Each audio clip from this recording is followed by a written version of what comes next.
26.6% of their gross value added is manufacturing. That's over a quarter of their output. I mean, that's significantly higher than here, isn't it?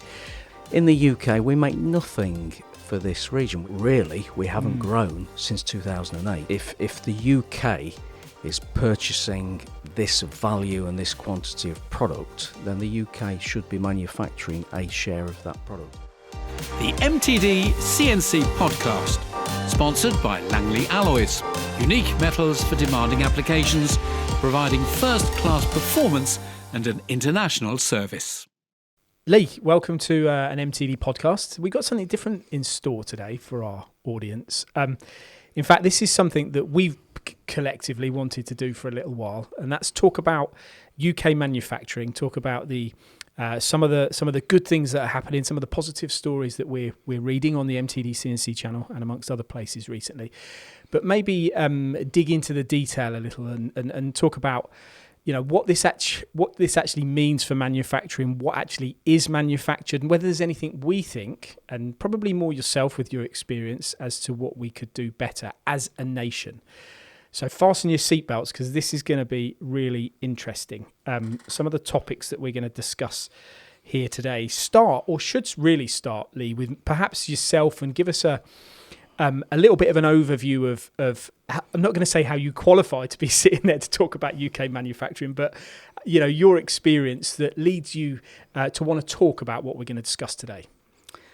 Yeah, well firstly, the objectives are to continue with a very positive vibe, but I think it's to challenge some of this and get some responses as to whether we're right or wrong, but to look at the impact that the industry OEMs could have, and more importantly the government could have, on creating more opportunity for manufactured product in the UK, and maybe use strategies like we see in aerospace, offset strategies, where there's almost a forcefulness or a push or pull to bring business to the UK as an obligation, and also to make us more competitive, and to bring more long-term contracts so we can purchase relevant equipment to make us more competitive. Now, you personally have been in this business, not Starrag's business, but in the industry for about 30 years, haven't you? So you must have seen loads of changes.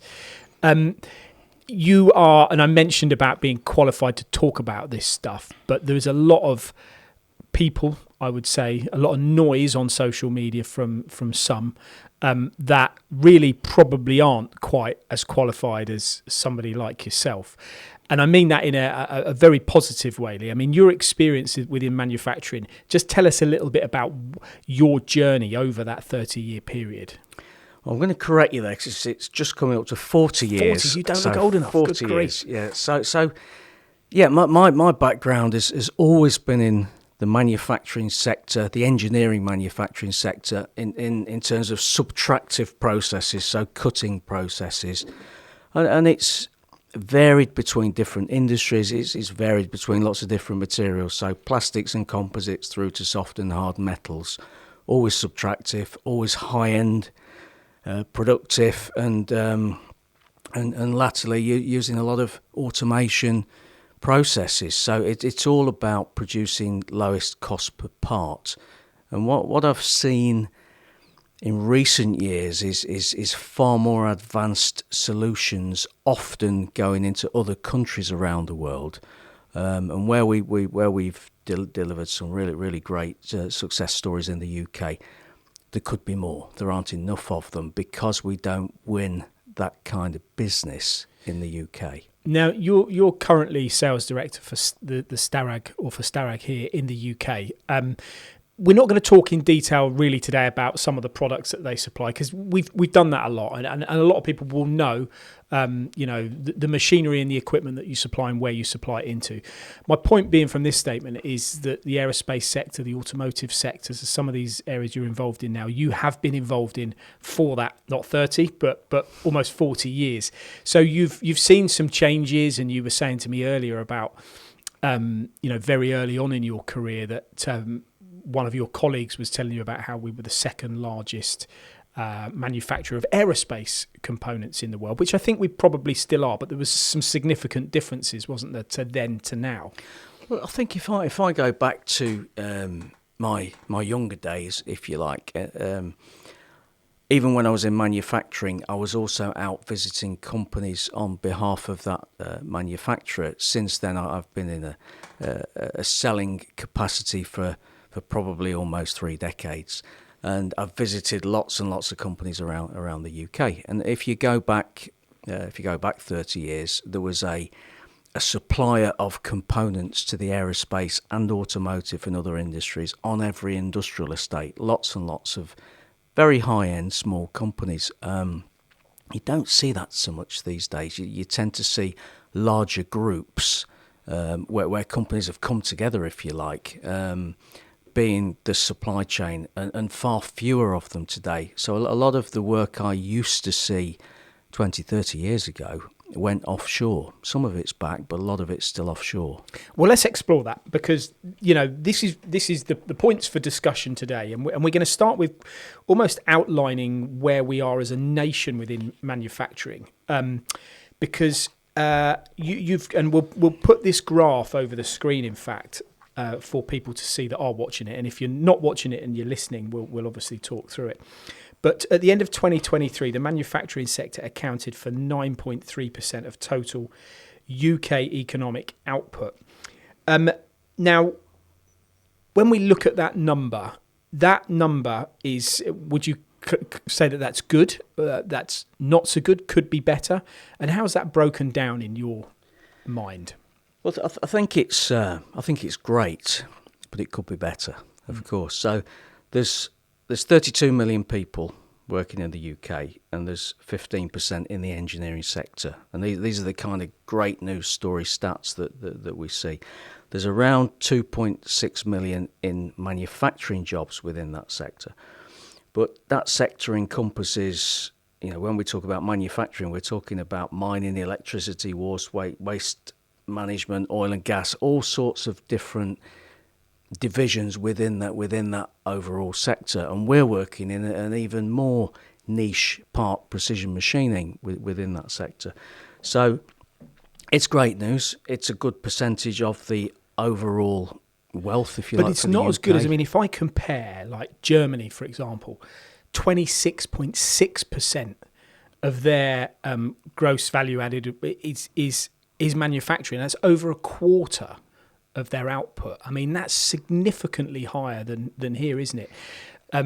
That's a big difference. It's a big difference, and this is where I was kind of alluding to when I said, 30 years ago there was a good machine shop on every street corner, and now there isn't. They've managed to maintain that over there, as have lots of other regions, whereas we've let that precision engineering manufacturing sector slip away. So we're very good at assembling things, but we're buying a lot of product in from offshore that could be made onshore. I've got a figure here as well. In 2022, we talk about manufacturing, and I mentioned the figure of 224 billion, but 6.8 billion is precision engineering. So it just shows how big, and you mentioned a few of the areas of manufacturing that we're not involved in. But it just shows what makes up that number is a lot of different kind of, call them sectors, call them industries, whatever you choose to. It does. So when we say we're doing extremely well in manufacturing, yes, we are, but it's coming from different parts of manufacturing. If we look specifically at our subsector within manufacturing, which, as you said, precision machining, it's a very small part of that. And there's an interesting graph here. It's the one I mentioned about how the graph below, or the graph we put on the screen, is taken from a web page that shows the manufacturing output at the end of 2023 at the same level as 2008, albeit the landscape has risen and fallen 15% during this time, with the biggest fluctuations in 2021. So what we're seeing here is kind of lots of ups and downs, but a maintained level of output almost. I was quite surprised when I saw this graph when we started looking into this, and I expected to see, as you would see if you were looking at stocks and shares, a a landscape, but a gradual, rising yeah. landscape, if you like. This has remained, it's remained horizontal since 2007. So, yeah, this is an indicator that we've got some great success stories, but really we haven't grown since 2008. And this is it's important to state that these figures are actually coming from the UK Parliament website, so these are clearly, you'd like to think are Well, they are correct. legitimate numbers, but so yes, so great news. But I think there's a real opportunity here to change. Now, we're the eighth largest manufacturer in the world, which again you probably would have seen across the MTDCNC channel be promoted. Either I think it was earlier in this year or last year, in fact, which again is good news because we're accelerating our way up the top 10, should we say? But we're the sixth largest economy in the world in general. So we're not as big within manufacturing as we potentially should be when you take into account that we are the sixth in the world as an economy. No, and we are announcing some great success stories, as you talked about earlier, and I'm sure we'll go on to a little bit later in this discussion. But to me, those predominantly are assembly-type success stories.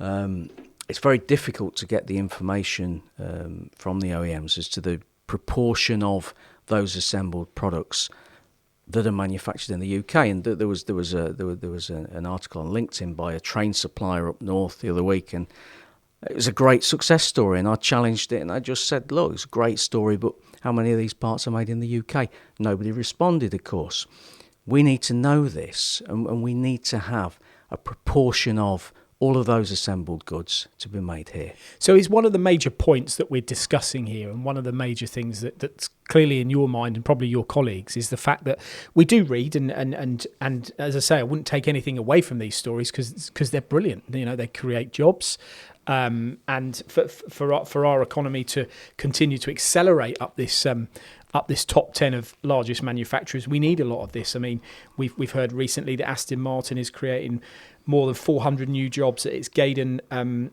St Albans plants to support the production of its next generation of sports cars. That's brilliant. We've got the Ford Motor Company open a new £24 million facility at its UK headquarters in Essex, delivering Ford's European electric vehicle plans. I mean, there is loads here to talk about, and a lot of these stories you will find across the MTDCNC social media pages, which again I can't emphasise enough is really good to read. But what I'm taking from this conversation is we're trying to understand within all this how much of this or these, call them projects, how much of these parts are actually machined and made here, and if not, why, and if not, how can they be? Well, I'll give you a couple of examples that aren't automotive. If you look at the energy sector, one of the big successes in the energy sector, and one of the big drivers that the government are pushing to this net zero objective is wind energy. So I fly a lot, you fly a lot, and as we fly over the east coast, all you see on a clear day is wind farms in the sea. We have a company in China. Starrag has a company in China that manufactures components for the wind industry to support the Chinese market, and they've just installed their 100th large machine for that industry, making components for their region. In the UK, we make nothing for this region. We make the big blades, which is a fantastic success story for the northeast, and they make the blades, they put them on a ship, they sail them out, and they assemble them. Of course they would. Where else would you make them?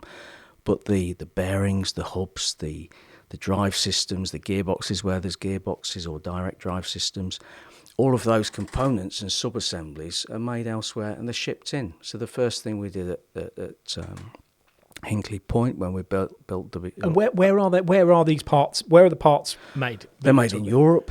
Right. They're made in. And is there any reason we couldn't do them here? No, not at all. So my point on this is if the UK is purchasing this value and this quantity of product, then the UK should be manufacturing a share of that product, and that has to be driven from top down. So wind energy, whether it's nuclear. There's a whole new nuclear industry opportunity ahead of us, especially with small modular reactors and the drive away from fossil fuels. The automotive industry is expanding rapidly, as you've just said. The aerospace is expanding rapidly as well.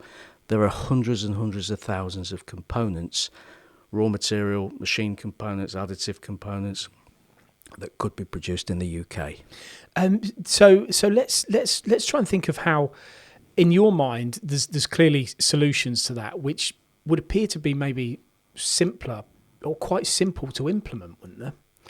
Well, I think it's... I mean, if we need these and we're buying these, we must have some leverage over all of this to be able to manufacture it too. We're fantastic engineers in the UK. We're very, very highly skilled. We're exceptional at developing processes and prototyping processes and making small batches of high value, high complexity components. What we don't appear to be very good at is winning the long-term production parts, if you like. So we get the business for the quick turnaround, low volume stuff. Some other region gets the 10-year, 20-year contract to produce the parts. 20, 30 years ago, we all said, oh, that's all right because it's going to a low-cost economy. It's the cost of labour. It's not. It's not that at all. It's the fact that they've invested in the right equipment to make those parts in volume at the right prices. And to me, we don't have sufficient emphasis from government and from the OEMs to ensure that business is made in the UK. I mean, what about something like, the aerospace sector as well? It was an 80 billion for here in the UK in 2022, which was considerably more than Germany and France. Now, that would say to me that we're clearly doing something right. But again, how would that be made up, do you think? Or what would that comprise of? Well, the aerospace is a fantastic sector for the UK, and we've got OEMs based here that are manufacturing large civil aerospace structures. The military is a big market. The aero engine is a big market. Again, there's lots of assembly here. There's some great manufacture of components here, but there isn't enough great manufacture of components here. And a lot of that business went offshore 20 years ago. Again, for the reasons I said earlier, that there was this driver for low cost. Nowadays, with equipment and technology, there is no reason why the UK can't compete with any other country. Simple. Yeah. But the only way that UK companies can invest is by having a long enough term commitment or contract to be able to invest against, and that's what we need. I want to mention as well that the Tata Group's 4 billion manufacturing plant, which is expected to create 4,000 direct jobs and thousands more across the supply chain, which is the 620-acre Gravity Smart campus in Bridgewater in Somerset. Now, you know what this is for, and what's the importance of that, and where does that position us? It's hugely important. It's a fantastic success. It's a fantastic success story. Let's not take that away. What are they going to be doing there? I believe they're going to be making batteries there. I don't know exactly the process, but what I do know is we don't have that capability in the UK today, and we need it, and we're far behind other regions. So it's absolutely imperative that we do this in the UK. It's a great story, but it doesn't give us an advantage over other regions. We're just catching up with other regions. Okay, and then when you look at companies like JLR, 250 new jobs in the West Midlands to support electrification, test batteries and electric drive units. There seems to be a common theme here with electric vehicles, doesn't there? And do you think that that's across the board, that we're kind of playing catch up really in this area rather than setting the benchmark? Difficult one. I think probably yes, because electric vehicles is not new now, and electric vehicles is again part of the net zero directives from government, and 2030, 2035, whatever the date is now, when combustion vehicles won't be able to be purchased, everything's going electric. So We must be part of that. We can't allow other countries to produce electric vehicles and us not. So it's an obvious journey. It's an obvious journey for our industry to be on. But how many of those manufactured components are we making here?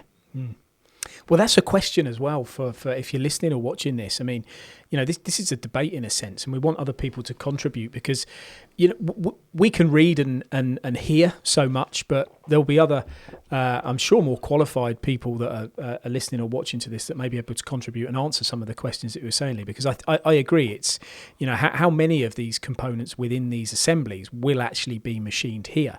And how important is it for them to be machined here? I mean, for the OEM, it's not really important at all. As long as they're the right price and they're delivered and they're assembled, great, their job's done. What's important for us is that we create the opportunities ourselves from the UK to make ourselves more competitive. And what's the danger? What's the danger for us as a nation and as the eighth? We could progress to be the seventh, the sixth, the fifth, the largest manufacturer in the world.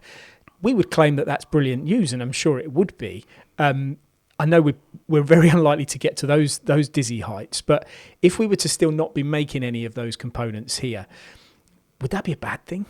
Well, we should be pleased that we're now eighth, but we should immediately be aspiring to be seventh and then sixth. We shouldn't just say, great, we're eighth. And I think we should look now at what can we do more of.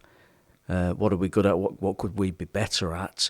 Well, we could probably climb from 8th to 7th to 6th to 5th quite quickly by, if you split the two and you talk about assembly and actually or machining or the making of the parts and introduce that into the equation, that leap may be had potentially. Sure. Well, if you look at imports, I had a quick look at imports on the internet. It's difficult to get credible information. But I did find a chart for the 10 biggest importing industries, and second and fifth are motor vehicles and aircraft, respectively. So exactly what those products are, I don't know, but we're importing an awful lot of products into our factories in the UK to then assemble them into working units, whether they're aero engines, whether they're sub-assemblies, whether they're full assemblies. So we're talking tens of billions in each of those sectors there. Yeah. I mean, you've only got to look at Germany. Again, 506 billion is their automotive output in 2022, and ours was 13.3 billion. I mean, that's just... but we all know that they are a powerhouse in that industry. So why are they a powerhouse and we're not? You tell me. Well, I can't tell you. What we've got to do is we've got to aspire to be the same. Yeah. We've got to aspire to be the same or better than a region like that within our precision manufacturing sector. Why should we be a lower percentage than them? And would you hazard a guess that when you look at Germany, and again, if there are people listening or watching this, please feel free to get in touch, because we talk about importing and assembling. Germany, I guess, would machine and make and assemble a lot more than we do. Would you feel that from the people, from your travels? Sure. When I look at what we do as a business in other global regions, their philosophy is far more automated than ours in the UK. Far more automated. So when we look at the manufacturing machining sector in the UK, there's a lot of good equipment out there, but there's a lot of single pallet vertical type machines with a very highly skilled person operating it, doing a prototyping type job. And you see less of that? See less of that out there because they've got banks of machines that are automated because they've won the contract for the next 10, 15 years at a piece part price on a production machine. And if we're going to win that kind of work in the UK to supply the industries we talked about earlier, we have to have the right equipment. So I'm guessing what I hear a lot and people say is that we blame the small to medium sized business for not investing in technology and automation and the things that you're talking about. But in turn, we probably shouldn't be blaming them. We should probably be blaming somebody else. It goes to the top of the tree. The subcontract market supplying those companies has to have security. It has to have long-term commitment in order to invest in those kind of automated systems. And because it doesn't, it has to go for a lower cost option, which is generally a lower productivity option, which is a higher piece part price. So if we're to be successful in that more volume market, then there has to be a change of strategy. So it's an excuse to say, well, actually, it's cheaper to get it made somewhere else. Yeah, I suppose it is an excuse. I mean, there is a directive now, and I really like this word, reshoring. So there's a reshoring UK organisation, which is a group of trade associations that are trying to help companies get accredited and come together with like-minded companies and cluster and win business. But this just helps them get in front of somebody. It doesn't actually help them win anything, and without the right equipment and without the right commitments, they won't win in the first place. I'd say they're unlikely to win. Yeah, so it sounds like a great initiative, but the what's behind it ultimately isn't gonna solve the problem potentially.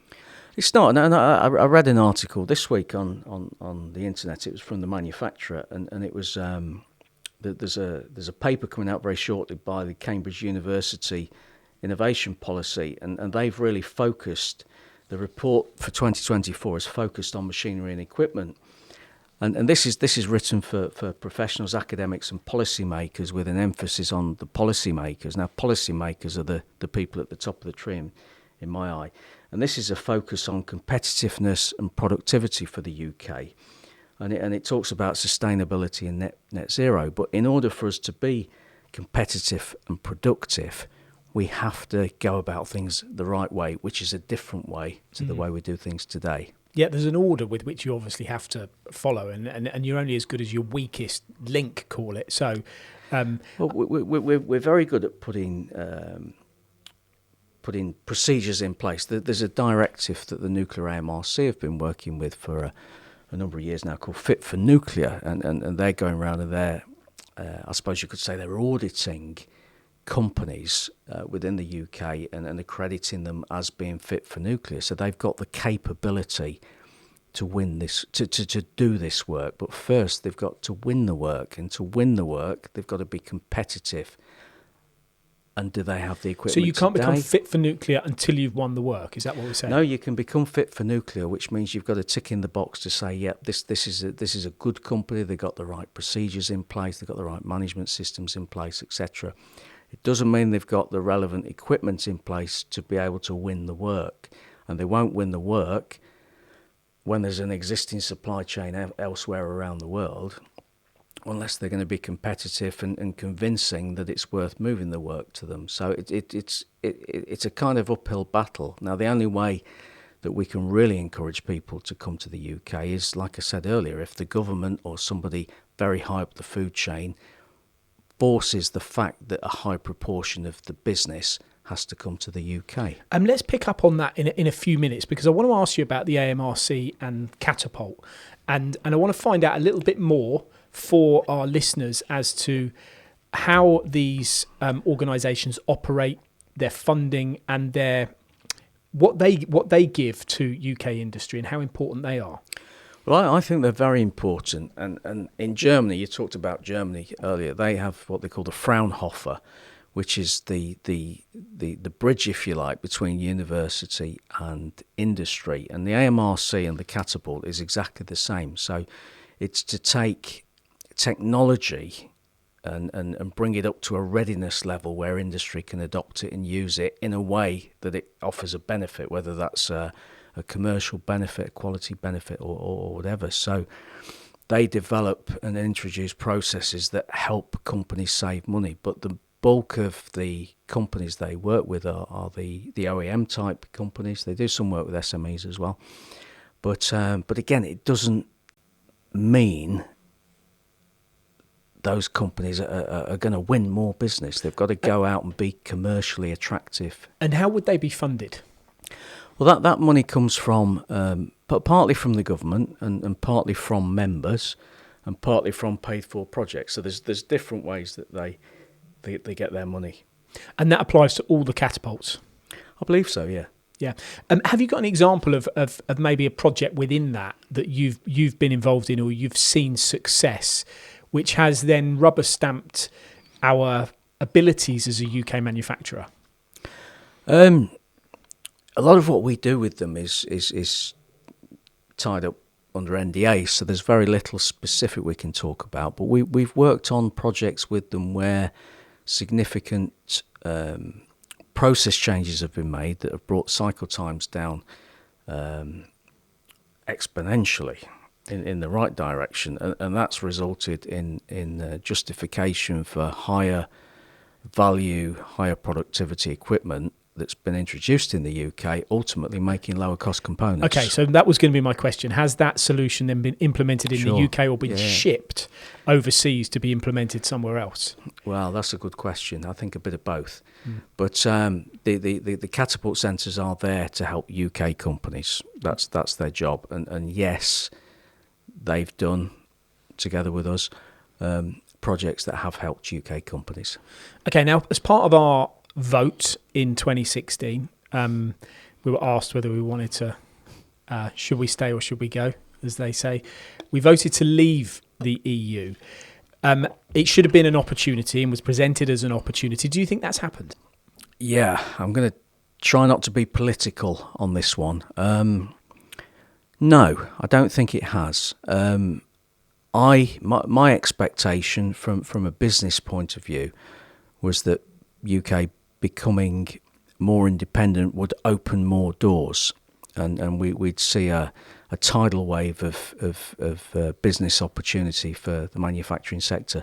I don't think we've seen that. I've not really seen much of a difference since pre-Brexit in terms of the way the companies I'm dealing with are operating with and the opportunities that they're faced with. So I don't think it's made us a significantly more attractive place to trade with. I think we have to change the way we behave within the UK and the way we buy equipment to make us more competitive.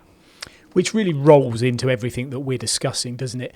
I mean, it's a bit of a contentious issue, but I think I agree with you. I don't think I've seen anything significant that's improved. I don't import products, so I can't speak for that side of things, but I have heard people say that there's been challenges in that area. Let's then talk about some of the things that they have presented themselves over the course of the last half an hour or so, but things that you think that potentially other nations or other countries do, or examples you've seen, because there's one we'll talk about specifically where trade agreements and or where agreements between two parties do heavily influence the success of a manufacturing nation. Well, I think I mentioned earlier about offset when we first started talking. Offset's something I saw 30, 40 years ago, something that was bandied around in aerospace a lot, and it was a reciprocal trade agreement between countries, and the famous one for me was with Boeing. So Boeing have an offset policy with the UK, and it's something that they set up with the supply chain back in 2015, and they've spent over 12.8 billion since then with the UK, and they also have a prosperity agreement, which is something they set up with the UK government 2016, and that delivers significant economic benefit to the UK. It's focused on supply chain export skills, sustainability, capability, and innovation. I'm only using this as an example because there are others, but this is a great example of a reciprocal trade agreement. So we spend money with the US, with Boeing, and they reciprocate with a value of business for the UK. If we did this with everything, if we did this with the wind energy market, if we did this with the nuclear market, especially with the forthcoming SMRs, if we did this with the automotive market and other parts of the aerospace market, and we were, for example, given 60-70% of the value of those contracts in work for UK, that would mean a number of different things for a number of different parts of the sector, but for sure it would mean that a much higher proportion of components would have to be made in the UK. So that would mean the supply of raw material, So for the castings and the forging industry, and the raw material suppliers, it would mean a lot for the machining companies out there, the metrology companies out there, and those components then would be able to be delivered within a couple of hours from the component manufacturer into the assembly manufacturer, thus hitting the CO2 footprint targets that the government are now. I mean, how did we go about setting something up like that with Boeing, and why is that, or is it more readily used? I don't suppose it can be, because we probably wouldn't be having this conversation in such detail at the moment, or we probably wouldn't be talking about some of the things we're talking about if it was rolled out, like you said, across other partnerships. That must be quite a close alliance then. It must be, and I've no idea how this was set up. I just see this as a really exciting model that could be rolled out across lots of different sectors. I'm not in a position to influence this, that this has to come from government as a directive. Part of the industrial strategy ought to have this as a key topic, and with fixed targets and objectives. And if the UK isn't competitive, if an automotive company is told or encouraged to invest, say, 50% into the UK, and they say, well, you're too expensive, we need to look at why. And if it's because we have the wrong plant and equipment, what does it take to get the right plant and equipment? Over what time does that plant and equipment need to be paid off? And can those companies give long enough term commitments to enable investments to be made that give the relevant benefits to the UK, be commercially sensible, and there's a win-win for both sides? I always think, I did hear on my travels about how different countries implement systems and schemes like we're talking about, and one of which someone was telling me about Australia, albeit it's not a very big manufacturing nation. In fact, it's about 5% of their GDP in Australia, which is half of what ours is. But for a nation that really doesn't do a lot of, you wouldn't have thought does a lot of manufacturing, they have a scheme where there's some offset within the government that 40% of the parts have to be made in Australia, which of course encourages employment for people. It trains people up, doesn't it? And these are all the knock-on benefits of keeping the work here. It is. I mean, the UK is a key manufacturing nation, always has been. Look at the Formula One racing industry. We are innovative, fast-moving, creative engineers in the UK, and we led the Industrial Revolution. But that kind of falls into a lot of what you're talking about. I mean, the demands on those companies that are making those parts are for high-value parts, critical parts, turned around very quickly, designed, all of the sort of the quality end, the experience, the knowledge, the skilled end of engineering, aren't they? Precision engineering. Look at COVID. We had the ventilator challenge. Everybody forgot about the competitiveness, got together in the scrum, pushed hard, and got it over the line. And that was an amazing achievement. We have the capability to do this reactive, innovative engineering. What we need to do now is to turn that into long-term, sustainable, profitable business. There are some of the things that we talk about government support, but there are things with recently. Well, the government obviously does the 4.5 billion in funding for British manufacturing to increase the investment in 8 sectors from 2025 for 5 years. This is on some of the notes I'm reading from Uli. 4.5 billion for strategic manufacturing sectors, including 960 million earmarked for clean energy. Funding will be delivered to 8 sectors, key to the economic growth, energy security and levelling up. Part of the wider government support is to ensure the UK is the best place to start, grow and invest in manufacturing. That's a bold statement, isn't it? And money and funding isn't everything. There's got to be something else behind it. But there's some good numbers there, and there's some good things in place that, when you buy a machine, you can offset it against your tax and all the rest of it. There is some support there that must help. This is all really good. This is all really good, really positive incentives for UK government, from UK government to industry. Sorry. So there's the 4.5 billion you just mentioned. There's the full expensing strategy that was rolled out last year, or an extension of rolled out last year for purchase of capital equipment that's now been rolled out into lease this year, where those values can be taken from the tax owed by the manufacturers to incentivise investments in plant and equipment. These are all fantastic, but, and again I hate to use the word but companies only need the equipment when they've won the contracts. They've got to be competitive to win the contracts. The contracts have got to be driven into the UK, or they'll be placed in other countries where they're placed today. You're only going to move something if there's an advantage or a reason to move it. So a reason to move it would be an offset type strategy, a reciprocal trade agreement. And another reason to use it is obviously the commercial gain. The commercial gain will only come if the supply chain is engaged with very closely by the OEMs to encourage it to hit those price targets and to invest in the relevant equipment that's going to enable them to hit it. And that will only happen if the government are pushing the business down the food chain. So I guess if I was to ask you the question, if you take two sides, if you take the numbers and the monetary aspect that we talk about there and the investment from the government, compared to them responding in a different manner and setting up some of these offset strategies like with Boeing that we talked about, which of those two do you think is more important and likely to lead to a better outcome? I think they're both as important as each other's. One kind of drives the other. I think the offset agreement's the critical first step to force the business opportunity into the UK. If the opportunity then shows that we're not competitive, we then need a mechanism in the UK to make us more competitive.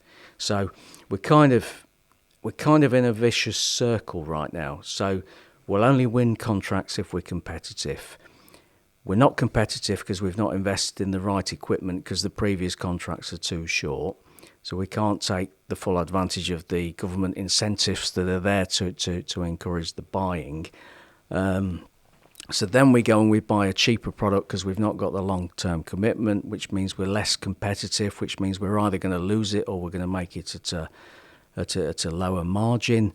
However, if the government secured the business for the UK or the business opportunity in the first place, and then the OEMs worked with the supply chain to encourage them to be more competitive and to invest in equipment to make them more competitive, then it's a win-win. And this could be done at the flick of a switch. It seems to me that we simplify it and we make it sound simple, but it doesn't sound that complicated to do.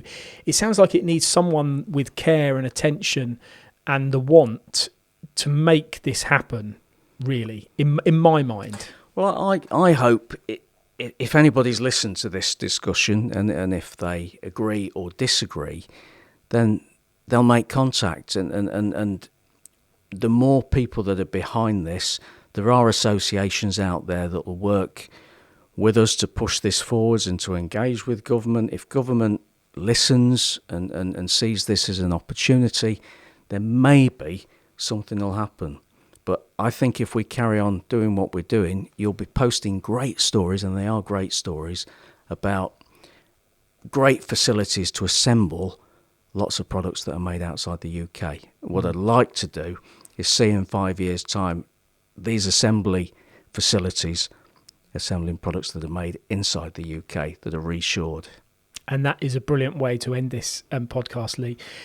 It's been a really, hopefully, engaging listen and watch for our viewers. And if there are those out there that feel strongly about this industry like we do, please do get in contact with us. Please do comment and tell us your thoughts. I mean, are we right or are we wrong in what we're saying? I would really be encouraged to hear from others as to what their opinions are, as to certainly some of the points Lee touches on about things being assembled here and a lot of it not being made. Is that right? And how can we improve it over and above the possible solutions that Lee has mentioned? Thank you very much for joining me today, Lee. It's been very engaging and uplifting to talk about some of the good things in manufacturing, but let's just hope some of these aspects do get solved as well. Yeah, thank you. Thank you. Thank you for listening to this episode of the MTDCNC podcast, sponsored by Langley Alloys, specialists in a wide range of exotic materials for any application for all your engineering needs.